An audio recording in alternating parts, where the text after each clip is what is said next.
시청자 여러분 안녕하십니까. 지금부터 전옥현의 안보정론을 시작하겠습니다. 지금 시간학상으로는요 7월 16일 새벽 2시가 넘어가고 있습니다. 시청자 여러분들께서 아직 잠이 안 드신 분들 계시면 제 방송 아마 보실 거라고 생각하는데요. 제가 차근차근히 천천히 여러분들 잠을 깨지 않도록 살살 방송을 좀 하겠습니다. 여러분들의 많은 성원 항상 감사드리고 있습니다. 이 시간에도요 굉장히 중요한 뉴스들이 좀 많이 나와 있어요. 그래서 이 내용을 가지고 말씀을 드리겠는데, 어제 7월 15일 날 있었던 가장 중요한 우리 야당 역사에 중요한 것은 바로 최재형 감사원장이 속전속결로 국민의힘에 입당을 했다. 이것이 매우 중요한 현상인 것 같습니다. 잘 아시다시피요 6월 28일 날 사퇴를 했고요, 7월 12일 날 정치에 참여하겠다 데뷔를 선언했고, 7월 15일 어제 전격적으로 국민의힘에 입당을 했고요. 이 모바일 당원 등록을 한 이 고인사 중에서는 최초의 인물이다라는 그런 평가가 나오고 있습니다. 그러다 보니까 여권에서요 기다렸다는 듯이 정치적인 중립, 그 다음에 배신자, 친일파로 들어갔다라는 등 인격적 모독 수준의 그런 비판, 발언을 해내고 있어요. 이것을 견뎌내려면 우선 배짱과 결기, 최재형 감사원장 본인에게 달려있는데, 이 감사원장 지난 3년여 동안 하는 걸 보고, 그리고 월성원전 감사, 그리고 국회에서의 발언 내용을 보면 이 정도 배짱은 충분히 갖고 있다라고 생각이 들고요. 특히 이러한 이 배짱은 부친 최영섭 대령, 이런 훌륭한 그 아버지 이 피를 이어받은 것이다. 왜냐면은 유언으로 남긴 게 육성 유언, 그 다음에 친필 유언인데요. 대한민국을 위해서 빛을 내라, 빛을 밝혀라, 그리고 소신껏 하라라고 하는 이 부친의 말씀, 그야말로 대전 현충원에까지 가서도 기자들한테 이 얘기를 인용했잖아요. 이걸 보면 이 정도의 배심은 충분하다, 이렇게 생각이 듭니다. 그러다 보니까요 이준석 대표가 조금 전에 SNS에 글을 올려가지고 지금 최재형을 필두로 해서 당박 대선주자들 입당을 적극적으로 지금 타진하고 있고요. 그 다음에 이번 경선에 나온 사람들이 한 15명 정도가 됩니다. 국민의힘 안에. 이러다 보니까 이제 지금 현재 민주당 안에서도 그런 현상이 나타나는데, 상호 비방전이 수위를 넘나들고 있잖아요. 이런 거를 자제하는 그런 입장문을 내놨습니다. 그래서 이 당에서는 지금 훌륭한 대선주자들이 많이 있고, 당원이라면 국가의 미래를 위한 깊은 고민 속에서 대선에 도전하는 모든 후보를 응원해달라. 그리고 치열하고도 공정한 경선을 통해서 후보를 선출하는데, 그 후보를 중심으로 해서 일치 단결, 정권 교체를 해야 된다. 그리고 일치 단결할 그 날을 위해서 경선주자 한 분 한 분이 서로 장점은 축혀올리고 부족한 점은 보완해주고, 공격받는 부분은 서로 지켜주는 지혜와 팀워크가 필요하다. 다른 후보를 낮추는 과정이 아닌 내가 지지하는 후보를 높이는 과정으로 경선을 즐겨달라, 이렇게 되어 있는데요. 이 마지막 서로 보완해 달라, 그리고 서로 장점은 지켜달라, 그리고 내가 지지하는 후보를 다른 후보를 낮추지 말고 내가 지지하는 후보를 높이는, 그러니까 이 플러스, 이 포지티브 경선을 해달라, 이런 요청을 강력히 하고 있어요. 저도 그동안에 공직생활 33년간 쭉 해왔는데요. 인사 때가 되면 우리 직원들, 선후배들한테, 동료들한테 얘기하는 게, 야, 누구를 흠내지 말아라. 내가 뭘 누구 이 자리에 의해서, 이 자리에 대해서, 또 승진 요인에 대해서 내가 이런 점이 굉장히 장점이고 경쟁력이 있는 점이다, 이런 이 포지티브 전략을 써달라, 항상 저는 입버릇처럼 그렇게 주장해 왔거든요. 그런데 우연히도 오늘 이준석 대표 입장문을 보면 제가 30여 년간 공직생활을 해오면서 가졌던 그런 이 가치와 똑같음을 다시 한번 확인하고, 그래서 제가 좀 웃어가면서 방송을 하지 않을 수가 없네요. 이것은 바로 민주당의 이번에 경선 과정에서, 예를 들어서, 그러니까 팩트를 가지고 비판하는 건 괜찮아요. 근데 팩트도 일정한 상식선에서 비판해야 되는 거지, 지나친 상상력 속에서 그야말로 논리적, 합리적 이 사고의 체계를 벗어나는 비판, 이거는 이 역풍만 불 뿐이다. 그런 비판을 제기한 사람도 역풍을 맞아요. 이런 현상이 지금 현재 민주당 안에 일어나고 있어요. 바로 어제 있었던 가장 대표적인 얘기가요, 이 추미애 이 사람이 얼마나 지독한 사람인지 아시죠? 예. 지독하다는 얘기는요, 본인의 이익에 반할 때 상대방을 때리는 수준에서는요, 조금 전에 말씀드린 상식과 정의와 그리고 이 합리적 이 논리의 틀을 벗어나는 비판을 퍼대는 사람이 바로 추미애예요. 그러다 보니까 지금 윤석열 총장이 출마까지 한 거 아니겠어요? 똑같은 현상이요. 바로 어제 전남도청실에서 일어났어요. 그동안에 이제 추미애는 어떤 전략입니까? 2등 확보 전략이에요. 지금 2등을 누가 하고 있죠? 이낙연 대표가 하고 있어요. 그러면 이낙연 대표는 요즘 무슨 전략이냐? 1등 확보 전략이에요. 1등에 누가 있습니까? 바로 이재명이가 있어요. 그래서 하나씩 치고 올라가는 전략. 더군다나 지금 이 코로나 4단계를 맞이해서 여당 안에서도 이제 9월 초 경선을 일정 부분 뒤로 늦춰야 된다. 이것이 거의 설득력 있는 상황의 결론으로 지금 넘어가고 있어요. 그렇기 때문에 시간을 조금만 더 확보하면 이재명이 1위가 무너질 수도 있다. 이런 전망들이 고개를 살살 지금 들고 있거든요. 그러다 보니까 15일 날 전남도청을 이낙연이가 먼저 도착을 했어요. 그 다음에 그 바로 뒤를 이어서 이 추미애가 도착을 했습니다. 그러니까 이낙연은 1시 50분 어제 오후에, 그리고 추미애는 40분 후인 2시 30분 했는데요. 그러니까 이제 주변에서 기자들이 그럴 거 아니야. 이 사람 뭐 짧게라도 서로 인사할 것이지 뭘 인사도 안 하고 이렇게까지 살벌하게 떠나나, 이런 얘기가 나오지 않겠어요? 당연히. 왜? 둘이서 전에 생각해 보십시오. 어떻든 이낙연 총리, 그 다음에 추미애는 그 밑에서 장관을 했어요. 일주일에 한 번씩 매주 회의를 해야 돼요. 최소한도. 이런 사람이 바로 추미애고 이낙연인데 얼굴도 부딪히잖아. 다른 지역도 아니고 민주당의 가장 강력한 지역인 바로 전남도청에서 일어난 일입니다. 믿어집니까? 이게 추미애의 인격이에요. 예를 들어서 지금 이낙연보다 추미애가 늦게 왔잖아요. 그러면은 조금 일찍 와서 이낙연 대표 끝날 쯤에서 아이고 이 대표님 수고하셨습니다. 바로 제가 이어서 하겠습니다. 이게 내용 나중에는 싸우고 비판하더라도 그 당시의 상황으로 이게 바로 일준이고 기본 상식 아니에요. 이런 것조차도 갖추지 않은 추미애가 이 대깨문들을 바탕으로 해서 2등을 지금 넘보고 있어요. 기가 막히다. 추미애가 2등 되면요, 이 나라 또 망합니다.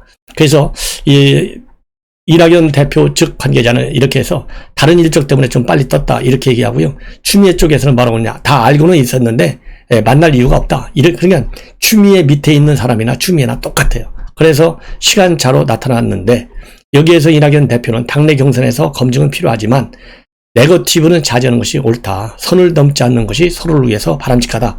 이런 입장을 내놨고요. 이 얘기는 결국 뭡니까? 바로 그 전날 추미애가 대표로서는 빵점이다. 이렇게 아주 혹평을 했거든요. 그 이후로 권리당원 숫자가 줄어드는 거. 본인 때는 총 권리당원이 52만 명이나 증가해서 72만 명이 됐는데, 이낙연 대표가 할 때는 10만 명이 따라갔다. 그리고 또 하나 이유, 자기 때는 민주당이 사상 최초 55%의 지지율을 확보했는데 이낙연 대표가 할 때 재보궐선거에서 참패한 건 아니냐, 이래서 이낙연 대표를 완전히 폄훼해버렸어요. 그러니까 열받으니까 선을 지켜라, 이런 입장문을 내놓은 겁니다. 그 다음에 또 하나는요, 그러면서 이 추미애 장관은 뭐라고 비판했느냐, 이낙연 대표에 대한 검증은 아직 시작도 안 했다. 이렇게 얘기했어요. 그러니까 본인이 2등 가려면 이게 뭐 하루 이틀에 되지 않잖아요. 9월에 경선하면 아직도 한 2달 남았잖아요. 그러니까 시작도 안 했다는 거예요. 그리고 앞으로 이 추미애가 윤석열 공격할 때 이상으로 공격하겠다는 예고편을 지금 돌리고 있는 거예요. 그러면서 당 대표를 하면서 개혁과제를 회피했고 지지자들이 등을 돌리게 만든 것이 누구냐? 바로 이낙연이다 이거예요. 그래서 검증해야 되겠다. 그 다음에 이제 호남, 당연히 이제 정통성 경쟁이 벌어질 거 아니에요? 이낙연 대표는 뭐라고 했냐면, 민주당다운 대선 후보는 김대중, 노무현, 문재인 대통령이 지켜온 민주당 정신을 잘 발전시켜야 된다. 내가 가장 가까운 사람이다. 이렇게 얘기했고요. 추미애는 호남의 며느리 추미애가 전남에 왔다. 김대중 대통령이 시작한 지방자치, 노무현, 문재인 대통령이 열어간 국가 균형 발전의 길을 이어가겠다. 추미애가 뭘 합니까? 균형 발전이라는 말이나 제대로 아는지 모르겠어요. 자, 이 정도로 해서 굉장한 이 두 사람의 관계가 상당히 지금 악화되고 있다. 이런 거를 말하자면 이준석 대표 입장에서는 이 정도까지의 네거티브는 용납하지 않겠다라는 메시지가 지금 들어가 있는 점에서 상당히 의미가 있고요. 이런 점에서 지금 이거는 여당이니까 그렇다고 저희가 칼자루를 잡았으니까 야당은 여당이 휘두르는 칼자루를 막아내야 되잖아요. 그렇기 때문에 지나친 네거티브는 바로 네거티브를 한 당사자들에게 돌아갈 것이다. 이렇게 생각합니다. 자, 그래서 다시 이제 이 최재형 감사원장의 입당과 관련해서 말씀을 드리면, 입당 이렇게 하다 보니까요, 지금 이제 굉장히 잘 될 것이다. 지금 뭐 지지율도 낮고 인지도 낮지만 국민의 힘을 감싸고 딱 등에 업고 있기 때문에 빠른 속도로 이것을 회복해 나갈 것이다. 라는 긍정적 평가가 있는 반면에, 아니다. 그렇게 쉽지 않다. 이런 좀 뭐라 그럴까요? 유보적 입장도 많이 있고요. 이렇게까지 급하게 올라온 전략. 그러니까 뭐 아주 초고속으로 입당까지 했지 않습니까? 이거와 관련해서는요, 일종의 압력밥솥 전략이다라는 말까지 나오고 있어요. 바로 조진만 덕성여대 정치학과 교수가 하는 얘기예요. 즉, 이렇게 조기 입당을 통해서 잠재적 우군을 조기에 선점할 수 있다. 긍정적 평가입니다. 그래서 이 조진만 교수는 대선을 앞두고 정치적 이해관계가 분출되기 전에 조기 입당을 해서 당내 지지율을 꾹꾹 눌러 담겠다는 일종의 압력밥솥 전략이다. 그래서 정치 기반이 없는 최재형 원장한테는 최선의 선택이다. 이런 해석도 지금 나오고 있고요. 그리고 국민의힘 내부에서도 지금 최재형 감사원장 캠프에 들어가 있다는 의원들이 지금 하나씩 둘씩 나타나고, 그러다 보니까 최재형 원장의 다음 행보가 뭐지? 이렇게 궁금하고 또 이 기대감을 표출하는 움직임도 나타나고 있다. 이런 분위기가 지금 제기되고 있습니다.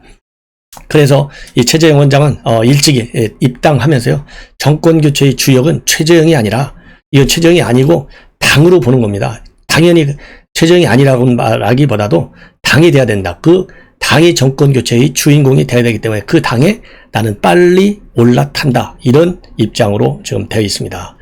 그래서요, 제가 보기에는 이 최재형 원장, 지금 현재 입당과 관련해서는요, 정권 교체 중요하다. 그렇지만은 국민 삶이 더 나아지도록 해야 되고, 미래가 보이지 않는 청년들에게 희망을 줘야 된다. 이런 입장을 내놨어요. 그리고 지금 현재 온 국민이 고통받는 현실에서 가장 중요한 정권 교체를 이루는 중심은 제1야당인 국민의힘에 있다. 이런 거를 굉장히 강한 톤으로 역설하고 있다는 점이 상당히 뭐라고 그럴까요? 돋보인다. 이렇게 생각을 합니다. 자, 다음에는요, 여론조사 결과, 여러분들 굉장히 관심이 많으실 텐데, 상당히 요즘 여론조사를 보면요, 특징이 윤석열 총장은 다소 지금 하락하는 징후를 보이고 있고, 그 다음에 이재명 지사는 횡보하는, 고공 지지율이 횡보하는 현상을 보이고 있고요. 이낙연은 상당히 가파른 속도로 치고 올라가는 특성을 보이고 있습니다. 그래서 매주 월요일이면요, 4개 여론조사 기관이 여론조사를 발표하잖아요. 그래서 제가 최근에 NBS, 이 영어 4자리를 꼭 기억해 주십시오. 그랬거든요. 이 4개가 이제 4개 여론조사 기관이 공동으로 발표하는 지표예요. 그래서 엠브레인 퍼블릭, 케이스텔릿 리서치, 코리아 리서치, 한국 리서치 4개 기관인데 7월 12일 해서 14일까지 조사한 내용을 보면요, 상당히 충격적이고 놀라운 결과가 나왔습니다. 이재명이가 다시 1위로 또 치고 올라왔어요. 26. 윤석열은 오차 범위 바뀐 20%, 이낙연은 14, 홍준표 4, 최재형 3, 추미애 3, 그리고 안철수 2, 이렇게 지금 나와 있습니다. 그리고 이 대통령 긍정평가율이, 부정평가율, 이게 긍정평가율이 45%로 1%포인트 올라갔고요. 민주당은 3% 올라서 33, 국민의힘은 2% 올라서 30%, 이렇게 되어 있어요. 그러면 왜 이렇게 큰 차이가 나느냐? 이거는요, 지금 전반적으로 이렇게 보면, 리얼미터 같은 경우는 윤석열하고 이재명이가 한 1% 정도밖에 차이 안 나요. 리얼미터까지는 윤석열이 1등입니다. 27.8대 26.4. 그리고 이낙연은 15.6. 그 다음에 추미애가 5.2. 그래서 추미애가 4등까지 지켜 올라가고 있어요. 그래서 이렇게 이제 보면 가장 중요한 표심의 흐름이 변화가 어디서 나타나느냐?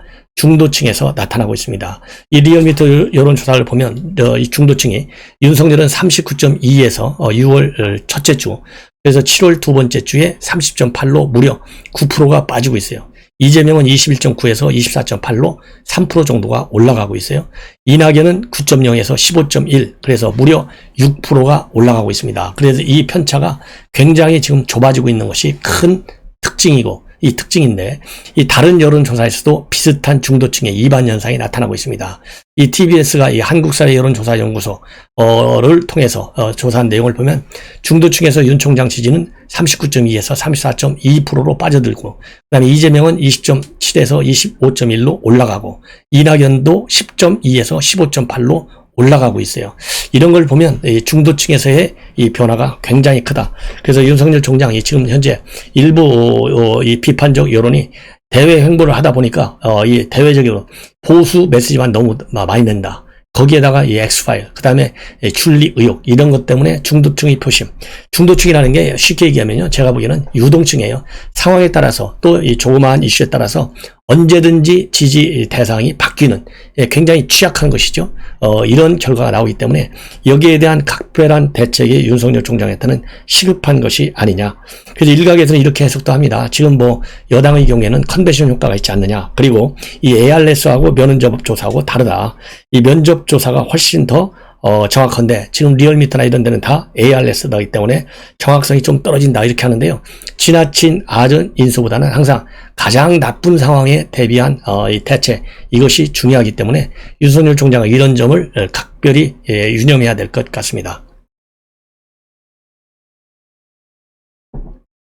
그리고요, 이렇게 이제 여론이 들쭉날쭉하다 보니까 특히 이번에 윈지 코리아 컨설팅에서 발표한 조사 이것이 많은 논란을 야기하고 있어요.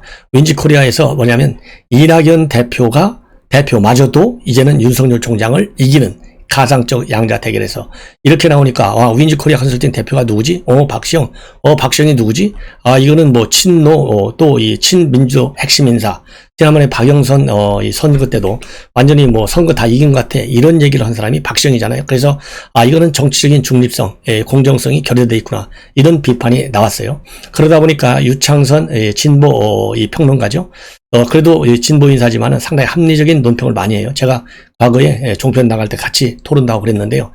이 양반이 뭐라고 얘기했냐면은 이 박시영한테 당신 말이지 TBS 김어준 방송에 나가서 이 정치 논객도 하고 있고 또 윈지 코리아 컨설팅이라고 하는 여론조사 기관도 갖고 있고 둘 중에 하나만 해. 이건 말이 안 되잖아.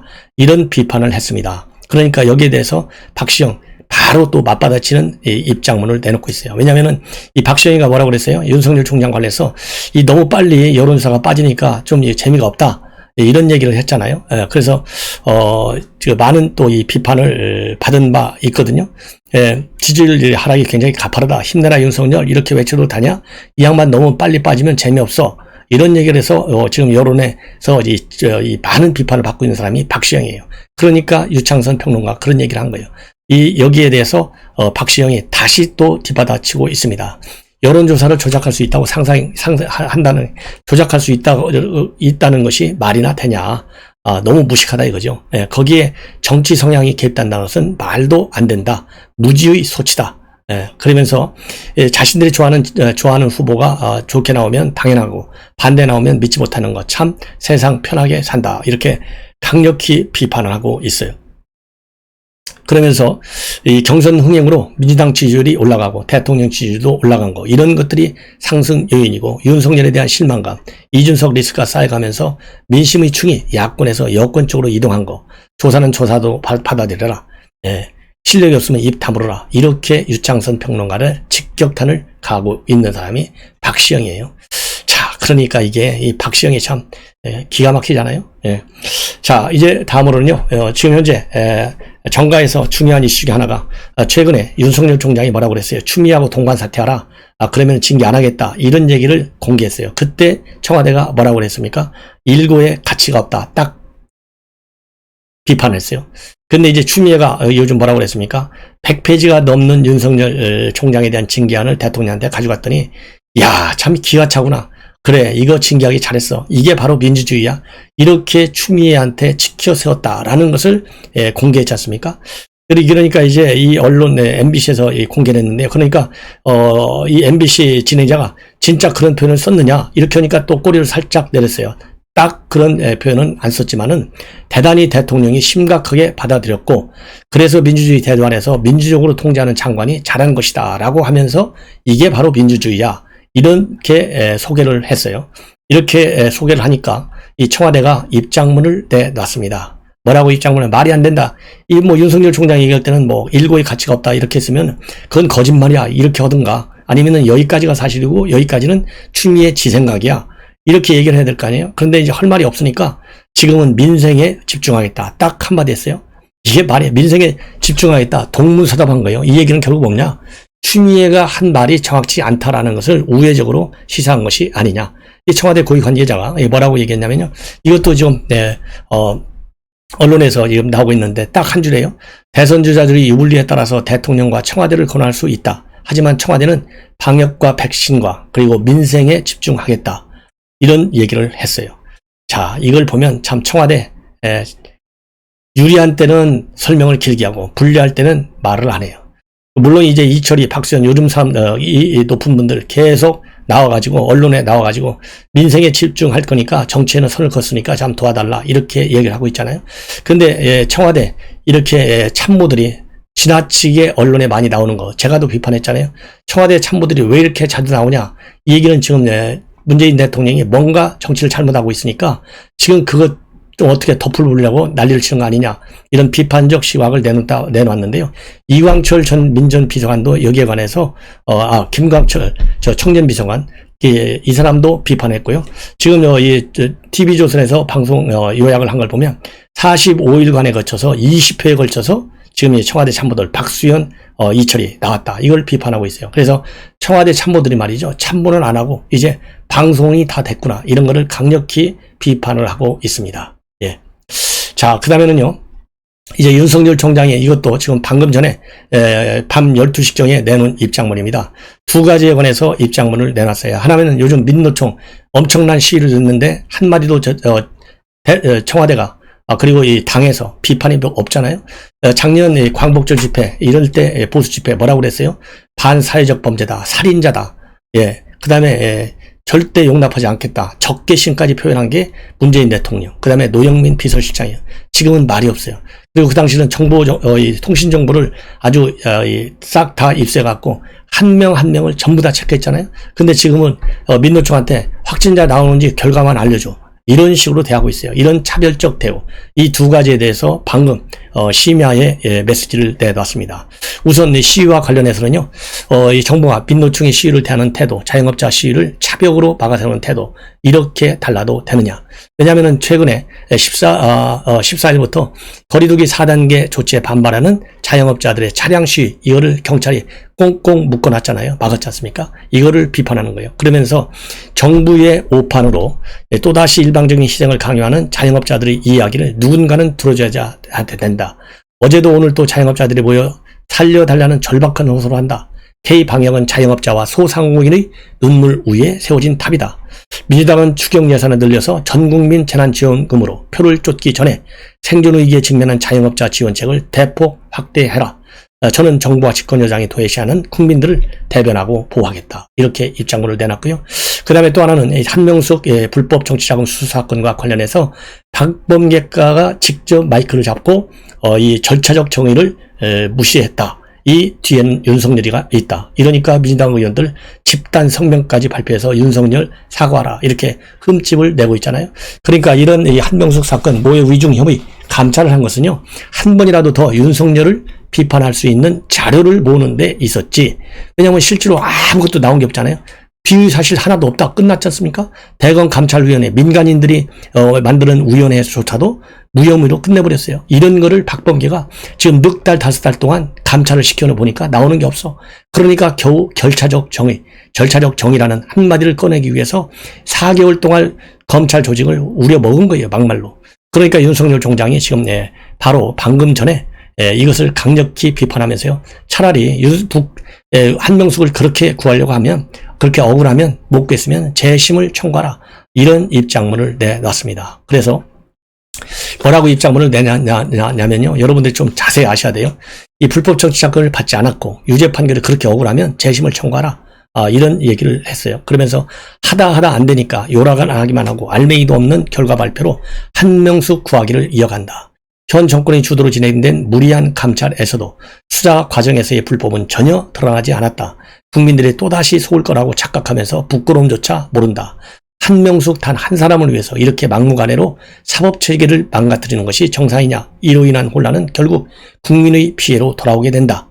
현 정권은 우리 힘이 더 세니 대법원 판결 따위는 무시하고 우리 편만 살릴 거다. 너희들이 뭐 어쩔 건데 식의 태도로 일관한다. 지금 대한민국에는 법 위에 존재하는 특권 계급이 탄생하고 있다. 힘을 모아 이 정권의 연장을 막고 압도적으로 정권을 교체하는 이유가 바로 여기에 있다. 이렇게 지금 강력히 반박을 하고 있습니다. 자, 이 정도가 되면요, 민주당 정말 뭐라 그럴까요? 정신 좀 바짝 차리십시오. 예. 자, 그리고요, 이렇게 하다 보니까 지금 이 검사들, 수사팀이 또 강력히 반박하고 있어요. 조남관 법무연수원장, 그 당시 대행할 때 무혐의 처리했잖아요. 조남관도 절차적 정의, 이거 그리고 이 사실관계 잘못됐다 강력히 비판하는 입장문을 어제 검찰 내부망에 올렸는데요. 수사팀도 마찬가지다. 지금 100회나 불러서 이 관계자들을 말을 연습시켰다. 이런 지적이 있거든요. 감찰 결과에서 박범계가 발표한 내용에 9개월간 조사한 횟수가 이 재수자들, 그 다음에 한만영, 이것이 100번 연습한 것으로 둔갑시킨 거, 이거 용납할 수 없다. 이 강력히 비판하는 그런 입장문을 또 내놓고 있습니다. 이 정도가 되면요, 그야말로 이 대한민국의 이 검찰, 이게 정권 마음에 안 들면 이렇게 감찰권을 행사해서 정권에 유리한 논리를 만들어내는 것이 박범계이고 추미애였습니다. 더군다나요, 어느 정도까지나 모의 의중, 밀어붙였냐면요, 이문정이가 수사를 하는데 그 참고인을 불러가지고 모의 의중을 부정하나? 그러니까 협박을 했다고 합니다. 구속하겠다라는 협박까지 했대요. 자, 그러니 이문정이를 감찰해야 되는 거 아니에요? 그리고 위법 반드시 NGO에서요, 이문정이가 이렇게 구속시키겠다고 협박했다고 그러니까 재소자를, 이것도 NGO 측에서 고발할 것을 당부드립니다. 자, 시청자 여러분, 이것으로 제 심야 방송을 마치고요, 내일 아침 또 여러분들께 좋은 뉴스로 찾아뵙도록 하겠습니다. 편안히 주무십시오.